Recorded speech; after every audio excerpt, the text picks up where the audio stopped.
جب حضرت عثمان غنی رضی اللہ تعالیٰ عنہ کا محاصرہ کر لیا گیا اور یہ خلافت کا آخری آپ کا دور ہے، 82 سال کی عمر تھی اس وقت آپ کی، اور یہ تاریخ کا دردناک باب ہے کہ حضرت عثمان غنی پر 40 دن تک پانی بند رہا۔ وہ ایک منصوبہ تھا، 3 لوگ 3 مختلف شہروں سے چلے، مصر سے، کوفے سے اور بصرے سے، 1,000 آدمی لے کر کے، اور مدینہ المنورہ میں پہنچ کر کے حضرت علی المرتضیٰ سے ملے، ام المومنین سیدہ عائشہ سے ملے، کبار اصحاب سے ملے۔ تو جو انہوں نے کہا تو انہوں نے ان کو کہا کہ نہیں، ایسی کوئی بات نہیں، فہمائش کر کے واپس بھیج دیا۔ حضرت عثمان غنی رضی اللہ تعالیٰ عنہ پر اقربا پروری کا الزام عائد کیا تھا، تو انہوں نے کہا کہ کوئی ایسی بات نہیں ہے۔ پھر یہ تھا کہ آپ نے کم عمر گورنر، کم عمر لوگ مقرر کیے، تو حضرت عثمان نے کہا کہ حضرت اسامہ بھی تو کم عمر تھے، حضور نے ان کو اگر مقرر کیا ہے تو یہ تو مثال ہمارے سامنے موجود ہے، لیکن یہ ایک منصوبہ تھا، اس منصوبے کے تحت یہ 3 جگہوں سے لوگ آئے تھے۔ وہ 3 دن کی مسافت کے بعد پھر تینوں واپس آ گئے، تو یہ ایک سوالیہ نشان ہے کہ تینوں کیوں واپس آ گئے، کوئی ایک تو نہ آتا نا، تو یہ سب طے شدہ منصوبہ تھا۔ اور پھر انہوں نے مدینہ المنورہ کو گھیر لیا، اور جس طرح سے بلوائیوں نے حالات پیدا کر دیے، سیدنا علی المرتضیٰ رضی اللہ تعالیٰ عنہ تو شہر مدینہ سے باہر تشریف لے گئے تھے، اور اپنے بیٹوں امام حسن اور امام حسین رضی اللہ تعالیٰ عنہ کو حضرت عثمان غنی کے دروازے پر مقرر کیا تھا کہ ان کو ضرر نہ پہنچنے دینا۔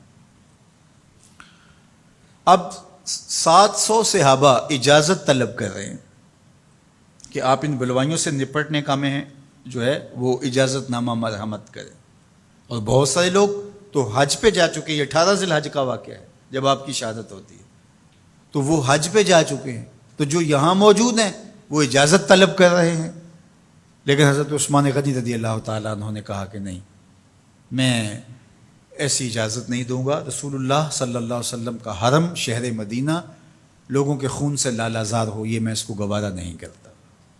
افواج موجود ہیں، اور دنیا کی تاریخ میں آپ کو ایسا نہیں ملے گا کہ اتنی بڑی حکومت کسی کے پاس ہو اور وہ خود گھیر لیا جائے، اس کا پانی بھی بند ہو جائے، اور وہ حکم دے کہ نہیں، میرے لیے آپ ایک قطرہ بھی خون نہیں بہائیں گے۔ بلکہ آپ کے غلاموں نے جب تلواریں اٹھا لی تو آپ نے فرمایا کہ میرا حکم ہے کہ تم تلواریں نیچے رکھو، بلکہ میں تمہیں یہ آفر دیتا ہوں کہ جو غلام لڑے گا نہیں اور یہ میرے سے عہد کرتا ہے وہ آزاد ہے۔ حضرت ابو ہریرہ رضی اللہ تعالیٰ عنہ، حالانکہ یہ پڑھنے پڑھانے والے لوگ تھے، تعلیم و تعلم سے ان کا تعلق تھا، لیکن وہ بھی تلوار لے کے حضرت عثمان غنی کے دفاع میں آ گئے، لیکن حضرت ابو ہریرہ رضی اللہ تعالیٰ عنہ کو بھی حضرت عثمان غنی روک دیتے۔ مالک بن اشتر کہنے لگا کہ ہم آپ کی دستبرداری کے خواہاں ہیں، آپ خلافت سے دستبرداری اختیار کر لیجئے۔ تو حضور علیہ الصلوۃ والسلام کے اس جانثار صحابی نے، حضرت عثمان غنی نے فرمایا یہ نہیں ہو سکتا۔ دستبردار کیوں نہیں ہوئے؟ لگتا تھا یہ سب سے زیادہ آسان تھا، لیکن حضور نے ارشاد فرمایا تھا، اے عثمان، تمہیں اللہ ایک قمیض پہنائے گا، لوگ اس کو اتارنا چاہیں گے، تم کبھی نہ اتارنا۔ تو اس سے مراد خلافت کی قمیض ہے، اور ان کی شہادت کی خبر بھی اللہ کے محبوب علیہ السلام نے دی تھی، اور اگر آپ دستبردار ہو جاتے تو یہ ایک کھلونا بن جاتا، بازیچہ بن جاتی خلافت۔ چند آدمیوں کے پریشر سے خلافت سے دستبرداری کرنا پڑتی۔ اچھا، ایک یہ سوال بھی پیدا ہوتا ہے، چند باغی تھے، ان کو کس طرح کچل دیا جاتا؟ لیکن حضرت عثمان غنی یہ نہیں چاہتے تھے۔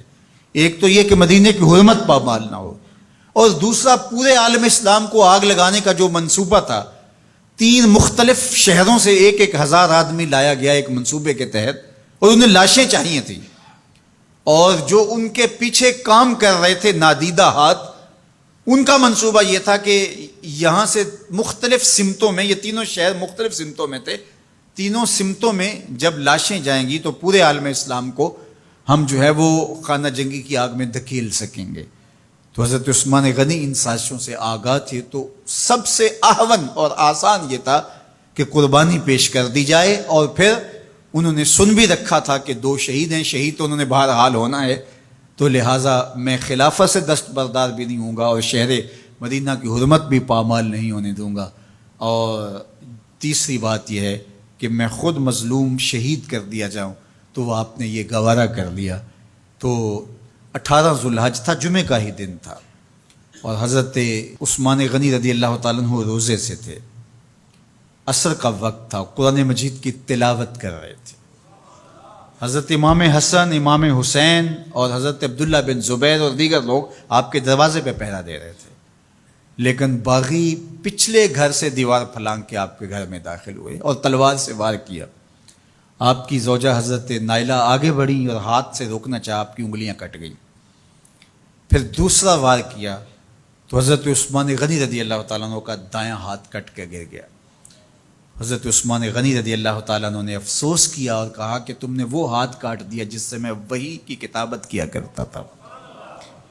پھر اس کے بعد آپ پر 9 وار کیے گئے اور آپ کو شہید کر دیا گیا، اور آپ کا خون قرآن مجید پڑھتے ہوئے اس آیت پہ گرا، فَسَيَكْفِيكَهُمُ اللَّهُ وَهُوَ السَّمِيعُ الْعَلِيمُ۔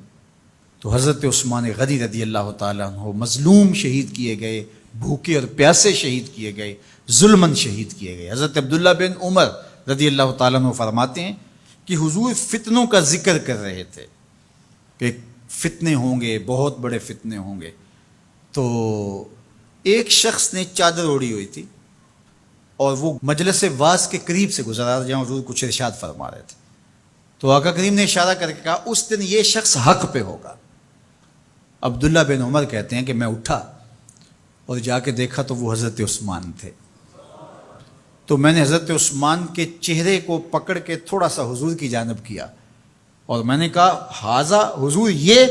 اللہ کے محبوب فرمایا ہاں یہی، جب فتنے ہوں گے تو فرمایا یہ حق پہ ہوگا۔ تو حضرت عثمان غنی رضی اللہ تعالیٰ عنہ حق کی راہوں کے مسافر، جنہیں حضور کی زبان سے شہید کہا گیا، اور شہید کسی کا انجام ہوتا ہے، تو حضور نے فرمایا یہ شہید ہوگا۔ شہید وہی ہوتا ہے جو بحالت ایمان اس دنیا سے راہ خدا میں اپنی جان قربان کرے۔ فرمایا فَإِنَّمَا عَلَيْكَ نَبِيٌّ وَصِدِّيقٌ وَشَهِيدَانِ، اے پہاڑ رک جا، تو جانتا نہیں تیرے اوپر اللہ کا ایک نبی ہے، ایک صدیق ہے اور 2 شہید ہیں۔ تو حضرت عثمان غنی رضی اللہ تعالیٰ عنہ عظمتوں کے مینار، اللہ اکبر۔ تو یہ حضرت عثمان غنی رضی اللہ تعالیٰ عنہ کا یہ کارنامہ تھا کہ آپ نے اپنی جان پیش کر کے امت کو جو ہے وہ فتنوں سے محفوظ کر لیا اور امت کو بچا لیا۔ حضرت عثمان غنی رضی اللہ تعالیٰ عنہ پہ کروڑوں رحمتیں، کروڑوں سلام۔ ہم آپ کی عظمت کو سلام پیش کرتے ہیں، عقیدتوں کا خراج پیش کرتے ہیں۔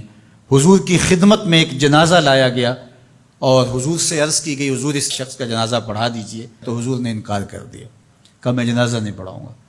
تو صحابہ نے عرض کیا یا رسول اللہ، کبھی ماضی میں ایسا نہیں ہوا، جب بھی کوئی جنازہ لایا جاتا ہے تو آپ جنازہ پڑھا دیتے ہیں اور آپ نے آج انکار کر دیا ہے۔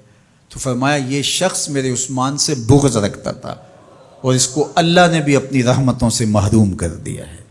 حضور نے اس شخص کا جنازہ نہیں پڑھایا جو مبغض عثمان غنی رضی اللہ تعالی عنہ۔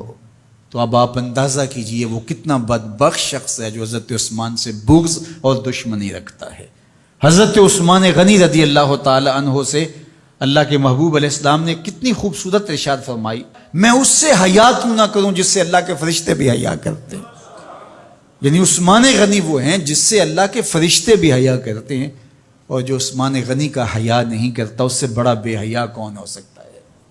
حاکم نے مستدرک کے اندر روایت ذکر کی ہے کہ بہت سارے صحابہ حضور کی بہت ساری خوبیوں کے مظہر تھے، اور سب سے زیادہ حضور کے خلق کے مشابہ حضرت عثمان غنی رضی اللہ تعالیٰ، اور خلق میں سب سے اونچا درجہ حیا کا ہوتا ہے۔